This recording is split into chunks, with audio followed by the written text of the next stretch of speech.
प्रिया, सबसे पहले बहुत बहुत स्वागत है आपका। और क्या कहना चाहेंगे सबसे पहले मिसेस यूनिवर्स का जो टाइटल है कितना कितना इम्पोर्टेंट है आपके लिए, और थोड़ा सा बताइए इस जर्नी के बारे में, क्या मोटिवेट करता है आपको इस जर्नी में। Thank you so much. ये मेरा बचपन का सपना था। तो मुझे बचपन से ये था कि मैं अपनी कंट्री को इंटरनेशनली रिप्रेजेंट करूं।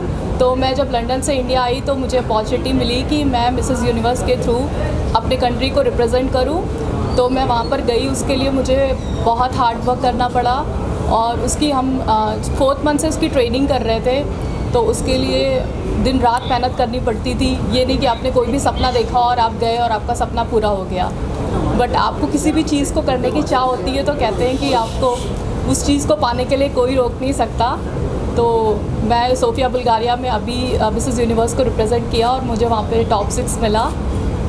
तो और इस जर्नी में क्या मोटिवेट किया आपने, जो ब्यूटी पैजेंट में जब से आपने हिस्सा लेना शुरू किया, कौन सी ऐसी चीज़ थी जो आपको मोटिवेट करती थी इस जर्नी में? मुझे मोटिवेट ये करती थी कि अपने सपनों को पूरा करने के लिए आपकी कोई एज नहीं होती है। अगर आप किसी भी चीज़ को पूरा करना चाहते हैं, अपने आप पे भरोसा रखना चाहिए और अपनी फैमिली का साथ हो, तो आप अपने सपनों को पूरा करने से आपको कोई भी रोक नहीं सकता। हर चीज़ आपको बहुत आसानी से मिल जाती है। लेकिन ये नहीं कह सकते कि आपको हार्ड वर्क और आपको बहुत मेहनत करनी पड़ती है। और अब तक कितने टाइटल्स जीत चुकी है आप?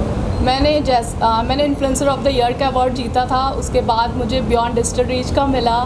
फिर मैंने मिसेस यूनिवर्स इंडो एशिया जीता और अभी मुझे मिसेस यूनिवर्स टॉप 6 का मिला और मिसेस सक्सेसफुल का भी मिला मुझे वहाँ पे। सो इतने सारे टाइटल मिलने के बाद जो अपॉर्चुनिटीज़ है उसके बारे में बताइए कि क्या क्या अपॉर्चुनिटीज़ मिली आपको? मेरी ये opportunity Mrs influencer of the year से ही स्टार्ट हो गई थी। फिर मुझे बहुत सारे शूट्स, मूवीज़ और ये सारी चीज़ों के बहुत सारे कि मेरे को ये था कि नहीं, मुझे अभी मूवीज़ में नहीं जाना है, मुझे और भी तरीके से रिप्रेजेंट करना है। तो मैं अभी अपने आप को रोक नहीं पा रही हूँ कि मुझे किस में जाना है, क्या करना है। अभी जैसे मुझे जज के लिए अभी आते हैं कि कोई भी पैजेंट शो या फैशन शो होता है, तो मैं अभी उसके लिए जा रही हूँ। अभी यहाँ से जाने के बाद मैं वहीं पे जाऊँगी। तो ये सारी अपॉर्चुनिटी, और अपॉर्चुनिटी का आप ये नहीं कह सकते कि एक के बाद आपको क्या अपॉर्चुनिटी मिलती है। बट मैं फैशन इंडस्ट्री में ही कंटिन्यू रखना चाहती हूँ। ऑल्सो आप एक मिसेज है, फैमिली कितना सपोर्ट करती है? फैमिली का सपोर्ट बहुत इंपॉर्टेंट है जर्नी में। आप बताइए आपकी फैमिली कैसे सपोर्ट करती है? मेरी फैमिली की वजह से मैं यहाँ पर बैठी हूँ।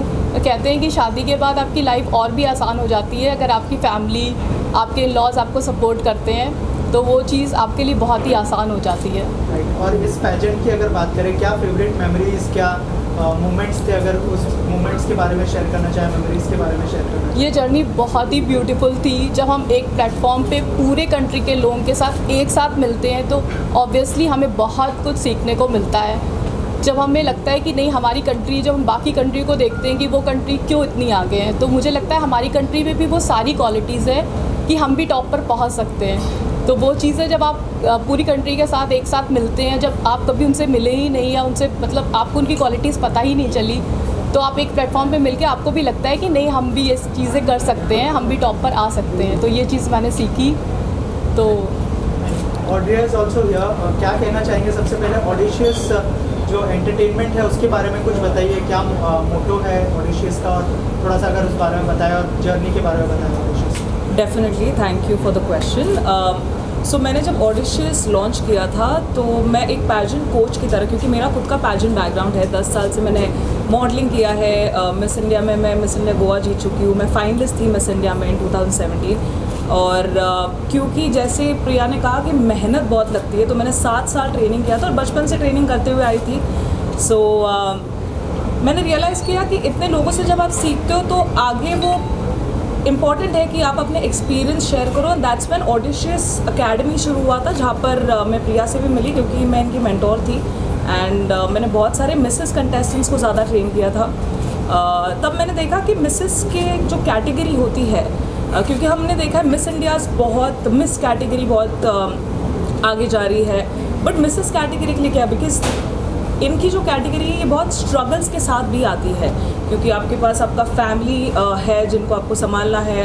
आप एक वर्किंग वुमन हो जहाँ पर आप घर और आप बाहर का काम भी संभाल रहे हो, प्लस बच्चे भी संभाल रहे हो, बट आपकी जो ड्रीम है, ख्वाहिशें है, वो आप कहीं ना कहीं दबा कर उसे रखते हो। तो हैंस मुझे एक एंटरटेनमेंट कंपनी भी शुरू करना था, जहाँ पर मैंने डिसाइड किया कि पैजेंट जो मिसेस की कैटेगरी है उनके लिए आगे ये इंडस्ट्री में आगे कहीं ना कहीं to give them more opportunities and that's when Audacious Entertainment came इन.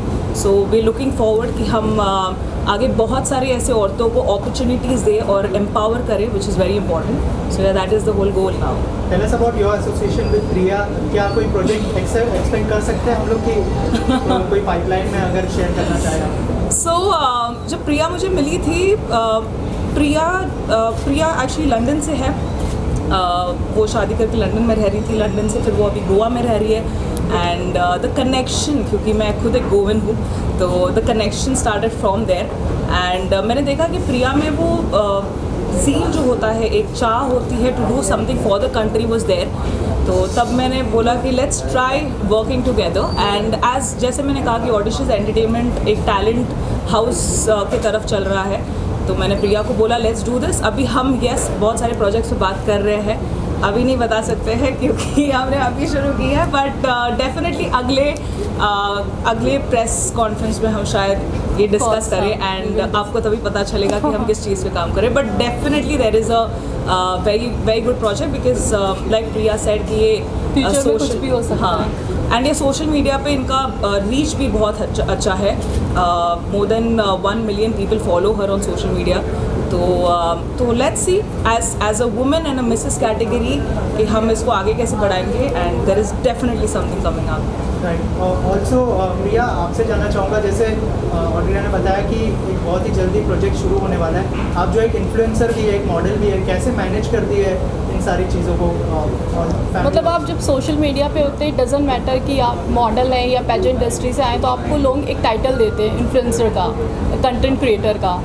तो मैं बहुत सारी चीज़ें एक साथ कर रही हूँ, बहुत सारी अपॉर्चुनिटी भी है. अभी मेरा मिसेस यूनिवर्स फिनिश हुआ है, तो अभी आगे नहीं कह सकते कि अभी क्या क्या प्रोजेक्ट करने हैं. बट हाँ, बहुत सारे लाइनअप पे हैं.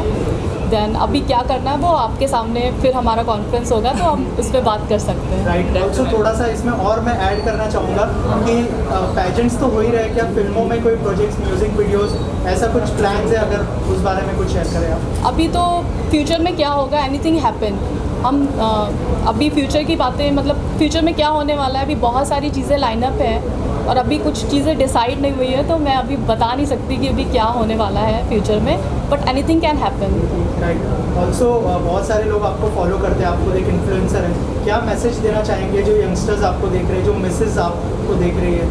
मैं अपने फॉलोअर्स और सारी मिसेस को यही कहना चाहूँगी कि मैं आपके वजह से मैं यहाँ पर बैठी हूँ और मैं आपको ऐसे ही इंटरटेन करती रहूँगी और ऐसे ही मोटिवेट करती रहूँगी कि हम शादी या शादी के बाद से ऐसा कोई भी फ़र्क नहीं पड़ता है कि हम अपने सपने नहीं देख सकते और उनको पूरा नहीं कर सकते. We also have a right कि मतलब इवन आप फैमिली, आप जब शादी के बाद, मुझे लगता है मैं और भी स्ट्रांग हो गई जब आपकी फैमिली, आपकी इन लॉज, आपका खुद का बच्चा आपको सपोर्ट करता है. तो मुझे लगता है कि आप उस लेवल पे पहुंचते हो कि जहाँ पे आप शादी से पहले नहीं सोच सकते.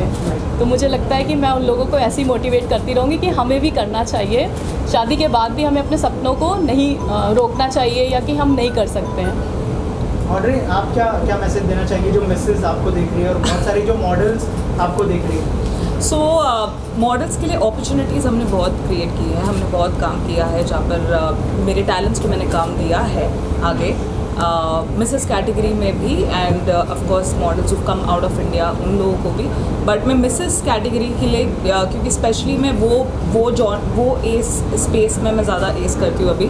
सो मैं एक ही चीज़ कहना चाहती हूँ कि मुझे पता है बहुत सारे आपके प्रेशर होते हैं, आप में बहुत इतनी रिस्पॉन्सिबिलिटीज़ होती है. बट अगर आप में चाह है और आपने वो ड्रीम किया है कि आपको करना है, तो लाइफ में एक चांस दीजिए खुद को एक मिसेस कैटेगरी पैजेंट में जाकर. क्योंकि लाइफ में आपको रिग्रेट नहीं करना है कि काश मैं कर पाती, तो वो काश नहीं कहना है. इनफैक्ट आगे बढ़ के आपको किसी और के लिए, जैसे प्रिया किसी और के लिए आज एक मोटिवेशन हो सकती है, एक आवाज़ हो सकती है. सिमिलरली ऐसे 10 औरतें जब साथ में आएगी तो they all can be a voice for the generation following them. So I think go ahead, dream big and achieve it. Thank you so much and all the best. Priya, सबसे पहले बहुत बहुत स्वागत है आपका. और क्या कहना चाहेंगे, क्या फीलिंग थी मिस यूनिवर्स में पार्ट लेने की? अगर थोड़ा सा उस बारे में बताएं. और कुछ जर्नी के बारे में बात करें। मिसेस यूनिवर्स बनने का मेरा सपना बचपन से ही था कि मैं अपनी कंट्री को किसी तरीके से रिप्रेजेंट कर पाऊँ वर्ल्ड लेवल पे। तो जब मैं लंदन से इंडिया आई तो मुझे अपॉर्चुनिटी मिली कि मैं अपनी कंट्री को रिप्रेजेंट कर पाऊँ, तो मैंने मिसेस यूनिवर्स में रिप्रेजेंट किया। तो इसी सपने के साथ मैं ये मिसेस यूनिवर्स में गई और मैं वहाँ पे मैंने टॉप 6 लिया। तो प्रिया, तो जर्नी कैसी थी? ये जर्नी मेरी बहुत ही